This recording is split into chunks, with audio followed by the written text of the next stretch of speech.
Welcome back in the place to be with the CBDC Asset Group. Thank you for being a part of the group. Today, guys, I got one from a comment that was left in the video section from Mr. Mitchell. So I had to make this. I know he's always watching. He said, talk about XLM. I said, my second favorite topic. So I dove deep into Jed and the connections. And for those of you who are new and might not know, the link between the U.S. digital currency and Stellar has been confirmed. Stellar blockchain will support the USDC. What are the plans for the future? I'll let Willy Wonka, Jed McCaleb, tell you all about this.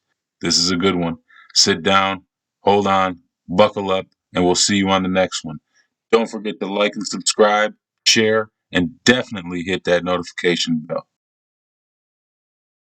In October of 2021, SDF Q3 review webinar from Stellar revealed that it had a partnership and would be backing the USDC, the United States digital currency. When will USDC be available on Stellar? USDC is expected to be live and available on Stellar by February 2021. What does this mean that USDC is coming to Stellar? The short answer, Circle Internet Financial will issue a USDC asset on the Stellar network. Developers and businesses will be able to integrate it into Stellar-based apps and service to allow users to make deposits and withdrawals. Users will be able to hold, transfer, and trade USDC like any other asset on the network. Stellar USDC is a part of Sentry's multi-chain USDC framework. It will coexist and interoperate with various USDC tokens on other chains, including the original Ethereum USDC token. Each chain offers advantages tied to specific use cases. Stellar, which is designed to connect all the world's currencies on a single platform, unlocks a whole new realm of payment-related applications for USDC. Hi, I'm Monique Ruff-Bell, the event director for Las Vegas for Money 2020. Hi, I'm Jed McCaleb, the co-founder of Stellar.org. Hi, Jed. Thank you for joining us for Backstage Talks today. You just came off of the stage and your session was Digital Assets in the New Banking Era. Mm-hmm. I would love for you to kind of talk to us about what does that mean? What was the most important announcement you just made on this stage? And why did you choose Money 2020? Right, yeah. So basically what it means is that IBM has developed this product called WorldWire that allows banks or other financial institutions to issue digital assets on this common platform that can be interexchanged between each other. So it allows you to send currency A and get it converted to currency B. So it'll allow a much more seamless way to send payments around the globe than what is done traditionally. Okay, great. And what does that mean for the U.S. market specifically? I know that it's going to be your operation endpoint at some time, but right. What does that mean? So, I mean, probably for your common person in the U.S., it's not that impactful, but for anyone that does a lot of international transfers, like maybe you have a relative overseas or maybe your relative is living overseas or something like this, then it will matter a lot. Okay. So it has been in the news recently that Facebook is looking at introducing its own stablecoin. So what is your view on stablecoins and tokens and how they will affect financial services? Yeah, I mean, I definitely like the term fiat token a lot better than stablecoin because there's a lot of different currencies in the world and maybe they're not all so stable. I like that. Yeah, so I think definitely the future will be this world where people are using digital representations of value, whether it's fiat currencies or gold or shares or bonds, anything. It should all be kind of tokenized. And what this allows you to do is it gives you all kind of the power and benefits that cryptocurrency has, where you can send it quickly and easily to other people, and everything is interoperable. So it's just a much better state of affairs than what we have today. And what are you most concerned about in financial services for 2019? Like, what keeps you up at night? So our big challenge is actually creating this network, and IBM is a great partner in that regard, because what they're doing is bringing a whole coalition of people together in one swoop, rather than try to just do it one off. Because none of these attempts really work if you just have one or two players. You really need a lot of participants to start to see the benefits of an open network like Stellar. Okay, and I have another quick question for you. Now, you just came off the main stage and you talked about that you started programming and developing, I think, at 9 years old. Yeah.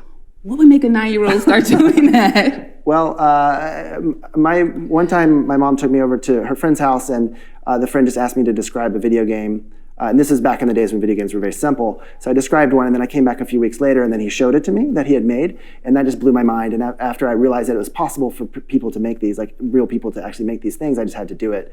And then it was like a year later when I finally got my hands on an actual computer to start programming. Oh, I'm going to tell my son, be more like Jed. Yeah. So in the end, once again, you've chosen Money 2020 to make this announcement. Why here? Well, it's a perfect region to make this announcement in. A lot of this is focused in Southeast Asia, and it's also a perfect venue because there's lots of executives and people involved in fintech from all over the world here. So it seems like the right place to do it. Well, we appreciate having you. Thank you so much. Yeah, thank you.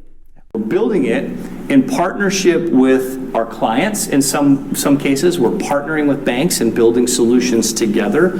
And we are partnering with startups and with other companies like Stellar, who I'm going to invite forward now to talk to you a little bit more about the Stellar Network and the Stellar Development Foundation. You already heard the introduction. I've gotten to know Jed a little bit over the last year or so, just inspired by the work that he's done, the vision that he's had. So I wanted to make sure I leave some time for him to talk about what's going on with Stellar.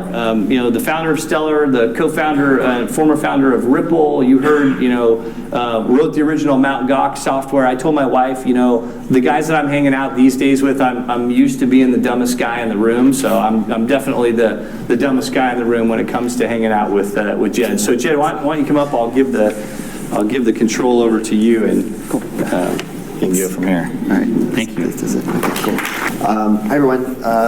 Thanks for coming. I'm Jed McCaleb. I'm the founder of Stellar.org. I'm going to tell you a little bit about what Stellar is about and kind of how we came to it. So basically, Stellar is an internet-level protocol for payments.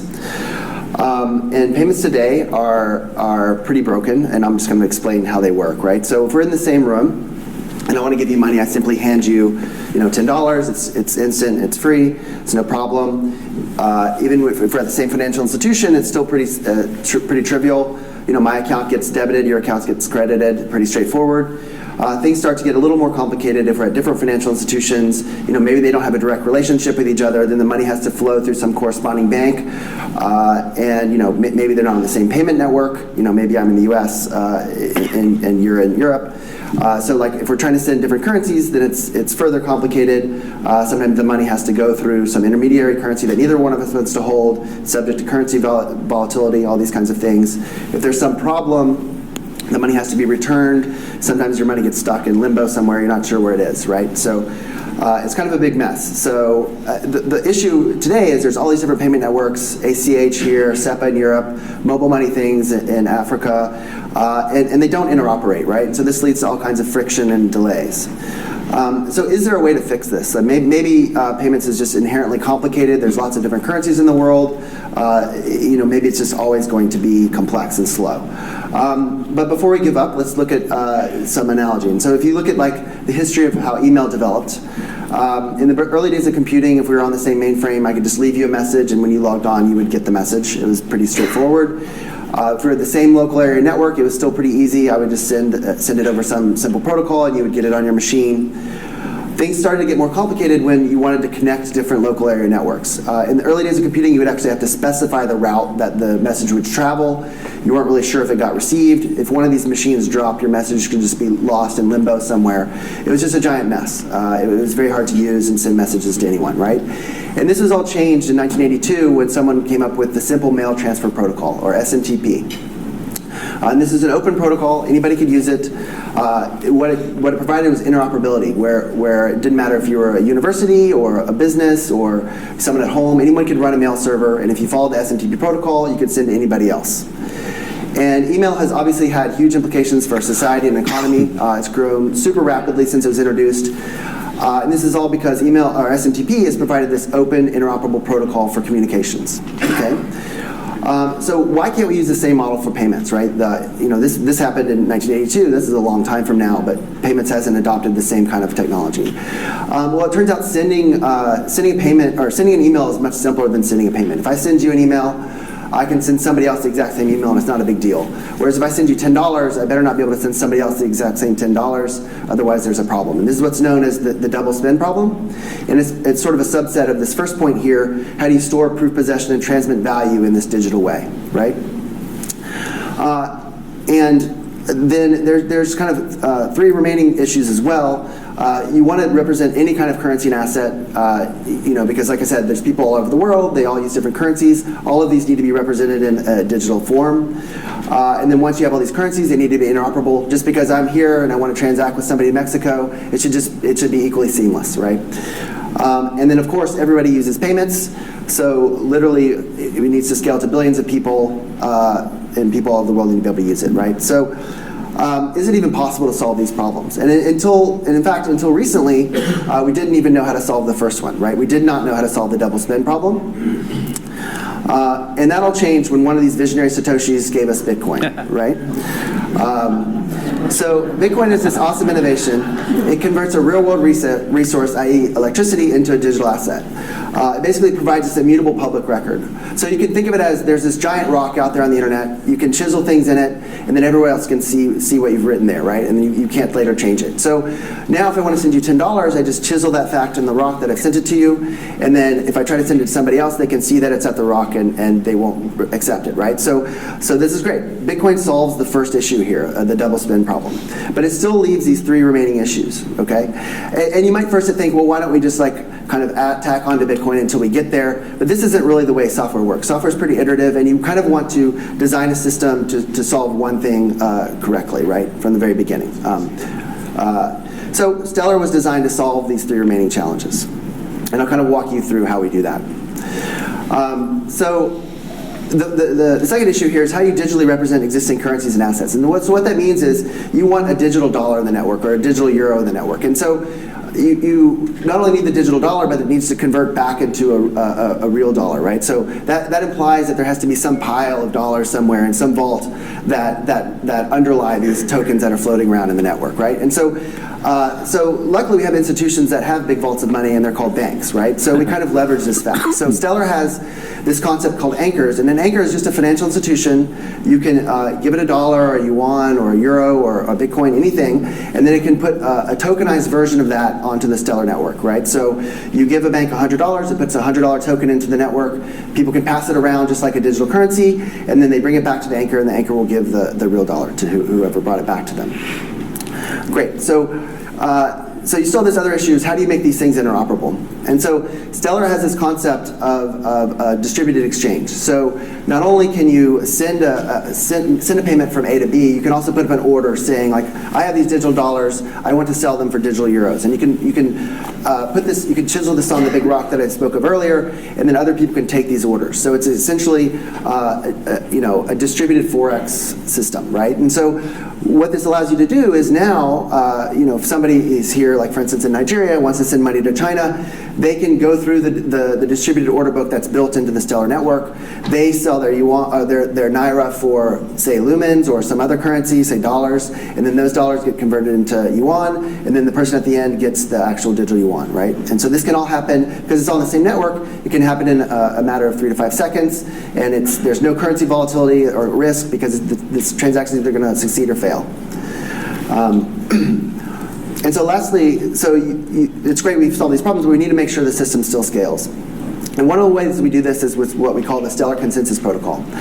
And with all these distributed systems, the consensus algorithm is how everyone in the world agrees on what's on the big rock. And Bitcoin has this process called proof of work, and we have a different consensus mechanism called SCP.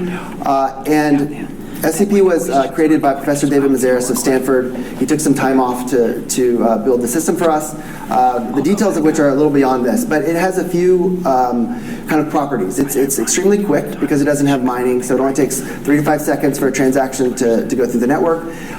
It's much less expensive than mining. You don't need racks and racks of machines out there in the world. It's more like running a mail server or running a DNS server or one of these other traditional internet protocols. So you also need the system to be usable by people. And we kind of invented this address scheme that's similar to email, obviously, where it allows you to, what we call, make a federated address. So any financial institution that is connected to Stellar can offer one of these addresses for their users, and it allows you to kind of route the payment as you would an email, right? So here's an example of this in practice. So say some hypothetical bank has this mobile app, and their user wants to send, their user is in Europe, they have euros, they want to send to their friend in China. They simply type the federated address in here, say the amount they want to send. The Stellar network gives them the exchange rate again through the distributed exchange. They hit OK, and a few seconds later, the transaction's there. They have less euros. Chang now has more yuan. So again, what we wanted to build was an internet-level protocol for payments where it didn't matter what kind of financial institution you're using, whether it was a bank, some startup, some microfinance institution, some mobile money thing. If I was sending one currency, you're receiving another. All of these things should be interoperable, and so that's what Stellar is. It's an open protocol for payments. And so the other big challenge for us is how does this become a standard, right? Because it's, once you build something, that's only a small piece of it, right? You need this widely adopted. So again, we looked to the internet. So if you look at the way email works, for instance, there's lots of for-profit companies that benefit from email. The Gmail, Yahoo, Microsoft Exchange, things like this are all for-profit things that leverage the SMTP protocol. But underlying that, there's still a nonprofit standards body called the IETF that maintains these standards, right? So we did a similar thing, and we set up Stellar Development Foundation. And so Stellar Development Foundation is not your typical fintech. It is a nonprofit company. And again, because like the internet, we want it to be as open and neutral as possible. We don't want anyone to think that we're going to change our business model or start charging, anything like this.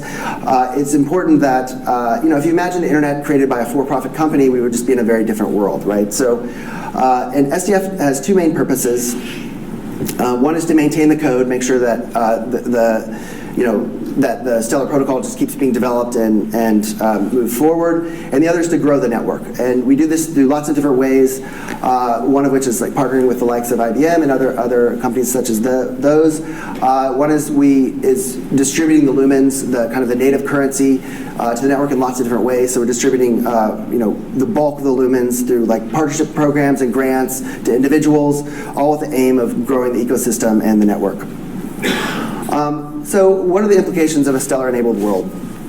So they're actually pretty profound. So now you can imagine like some kid in Indonesia can make some app and now can get 50 cents from all over the world, right? So this just enables not only financial access, but connection to like a level playing field of economic activity, right? So this is pretty powerful. So people often ask, is blockchain going to like get rid of banks or other financial institutions? And I think the answer is no. I think banks serve a useful purpose, right? There's a reason that you need a bank. They provide loans and credit and all these kinds of things. But I do think that there will lead to a lot of consolidation. If you look at kind of what the internet did to, for instance, bookstores. Prior to the internet, there was many different booksellers. Now there's just one. Prior to the internet, there was many different taxi services. Now there's just a couple. And I think we'll see similar consolidation when we have this internet of money, right? Because what the internet gives you is all kinds of scale and leverage. And kind of the first institutions that adopt this, I think will be able to take advantage of that. Some of the kind of the other interesting implications, I think we won't anticipate, right? So, for instance, we built Stellar to be this cross-border payment network, but to do that, we needed a distributed exchange. And now people are leveraging the distributed exchange to make it a distributed exchange for like all kinds of cryptocurrencies and all kinds of tokens that they're inventing, right? So all these ICOs and all these different random tokens are now being traded inside, and people have built UIs, which is kind of an example of one of people trading inside the Stellar network. And this is something we didn't really anticipate. And this is kind of true of what happens with open accessible platforms. Like the creators of the internet didn't anticipate things like Wikipedia or Airbnb, all these cool innovations that we all use today. But they kind of thought that people would build something that they didn't imagine. And this is the same is true of Stellar. Like there's all kinds of these first line things that we think of that it could be used for. But what I'm really excited about is the stuff we haven't anticipated yet. Because this is what Stellar's giving you, this open access, open network that anyone can use, from startups to hospitals hospitals to Fortune 500 companies. And once everyone is on this platform, there's going to be all kinds of neat innovation, and we're really excited to see it. And this is Stellar. So